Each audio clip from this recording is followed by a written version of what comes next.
किसी नगर में एक सेठ रहा करता था। वह बड़ा ही उदार और परोपकारी था। उसके दरवाजे पर जो भी आता था वह उसे खाली हाथ नहीं जाने देता था और दिल खोलकर उसकी मदद करता था। एक दिन उसके यहाँ एक आदमी आया। उसके हाथ में एक पर्चा था जिसे वह बेचना चाहता था। उसके पर्चे पर लिखा था, सदा न रहे। इस पर्चे को कौन खरीदता, लेकिन सेठ ने उसे तत्काल ले लिया और अपनी पगड़ी की एक छोर में बांध लिया। नगर के कुछ लोग सेठ से बहुत ज्यादा ईर्ष्या करते थे। उन्होंने एक दिन राजा के पास जाकर उसकी शिकायत की, जिससे राजा ने सेठ को पकड़वाकर जेल में डलवा दिया। जेल में काफी दिन निकल गए। सेठ बहुत दुखी था। क्या करे, उसकी समझ में कुछ नहीं आता था। एक दिन अकस्मात सेठ का हाथ पगड़ी की गांठ पर पड़ गया। उसने गांठ को खोलकर पर्चा निकाला और पर्चा पढ़ा। पढ़ते ही उसकी आंखें खुल गई। उसके मन ही मन कुछ सोचने लगा, अरे दुख किस बात का? जब सुख के दिन सदा न रहे तो दुख के दिन भी सदा न रहेंगे। इस विचार के ही आते वह जोर से हंस पड़ा और बहुत देर तक हंसता रहा। जब चौकीदार ने उसकी हंसी सुनी तो उसे लगा सेठ मारे दुख के पागल हो गया।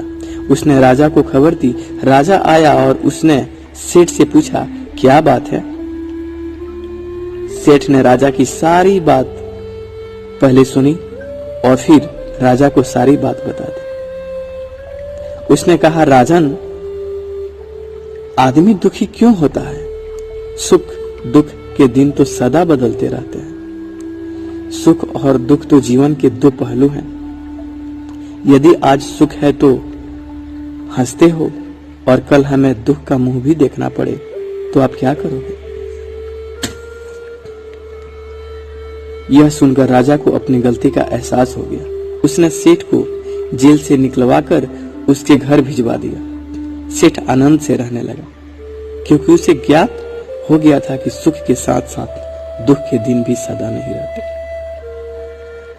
हमारी जिंदगी में बहुत खुशियां हैं, तो हमें बहुत ज्यादा खुश नहीं होना चाहिए। कभी हमारी जिंदगी में दुख भी आ सकते हैं। अगर हमारे जीवन में बहुत ज्यादा दुख है तो हमें हालातों का सामना करना चाहिए। वे भी सदा नहीं रहते। जीवन का हर एक लम्हा हंस के बिताइए। ये दुख और सुख एक सिक्के के दो पहलू होते हैं। हर समय मुस्कुराइए और हर समय खिलखिलाते रहिए। खुद हंसिए और दूसरों को हंसाइए। दोस्तों, हमारी चैनल आपको थोड़ी सी भी मोटिवेट करती है तो हमारे चैनल को सब्सक्राइब जरूर कीजिएगा। और ऐसे ही मोटिवेशनल स्टोरी सुनने के लिए हमारे चैनल को लाइक, शेयर एंड सब्सक्राइब जरूर कीजिएगा। आप सबों को इस वीडियो को देखने के लिए तहे दिल से धन्यवाद।